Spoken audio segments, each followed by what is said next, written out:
Sir, Mommy can't walk. The little girl's trembling voice cut through the night like a fragile thread about to snap. It was enough to make anyone stop. But when Adrian Hale, a single dad and CEO known for being cold as steel, turned around, he didn't expect to see this. A tiny girl, maybe 6, stood barefoot on the wet pavement, her pink jacket soaked through, her cheeks streaked with dirt and tears. Her small hand pointed toward the dark alley behind her. "Please, help her," she whispered, voice cracking. "She fell, and she won't wake up properly." And in that single moment, Adrian forgot everything, his deadlines, his guarded heart, his carefully built walls. Because behind the girl, slumped against the cold bricks, was a woman trying desperately to stay conscious. Her lips were blue, her hands were trembling, and her body was curled protectively, as if shielding herself from a world that had already hurt her too much. Adrian knelt, his voice softer than he even knew he could make it. "Hey, can you hear me?" Her eyelids fluttered, and she forced out a whisper, I just need a minute, please, don't take my daughter away." The fear in her voice sank into him deeper than any business crisis ever had. "I'm not taking her anywhere," he said quietly. "I'm helping you." But when he tried to help her sit up, she winced sharply, clutching her side. The little girl burst into sobs. "Mommy, please don't leave me, you promised." Adrian didn't wait another second. He scooped the woman up in his arms, light as if life had been starving her for years, and held her close to his chest. The girl hurried beside him, gripping his jacket with tiny fingers as if he were the only solid thing left in their collapsing world. The rain picked up, drumming on his shoulders as he carried the woman out of the alley. "Sir," the girl said through tears, "please save her, I can't lose Mommy, she's all I have."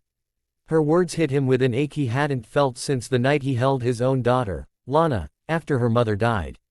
The very memory he buried deep, the one that built the cold CEO he had become. But right now, he wasn't a CEO. He was a father. And a human being. He rushed them to his car, wrapped the girl in his spare coat, and drove them straight to the hospital. And through the whole ride, the woman leaned against his arm, whispering apologies to her daughter even as she fought to breathe. "It's okay, Mommy," the little girl kept saying. "I'm right here. Don't sleep, okay? Don't sleep." At the hospital, doctors rushed the woman away.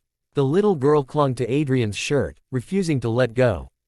"Sir, please stay, please don't leave me too." His chest tightened. He crouched down and wiped her tears gently. "I'm not going anywhere. I promise." Hours passed. Finally, a doctor walked out. "She's stable," he said. "Severe exhaustion, malnutrition, untreated injury, she's been pushing herself beyond her limit. She needs rest, support, and a safe environment." Adrian exhaled deeply, more relieved than he expected to be. The little girl hugged him so tightly it startled him. Thank you so much." When they were allowed inside, the woman slowly opened her eyes. Her gaze went straight to her daughter, then rested on Adrian with confusion and embarrassment. I'm sorry," she whispered. "You didn't need to help us. I didn't want anyone to trouble themselves over me."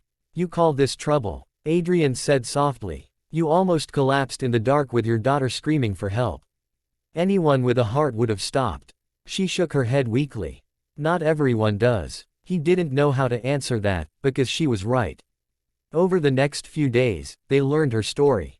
Her name was Maya. She worked 2 jobs. Her landlord had kicked them out when she couldn't make rent. She'd been walking for hours searching for a safe place when dizziness overtook her. No relatives. No support. Just a mother doing everything she could for her daughter. And somehow, despite everything, her eyes still held warmth. That warmth started doing something to Adrian. A man who had sworn never to open his heart again.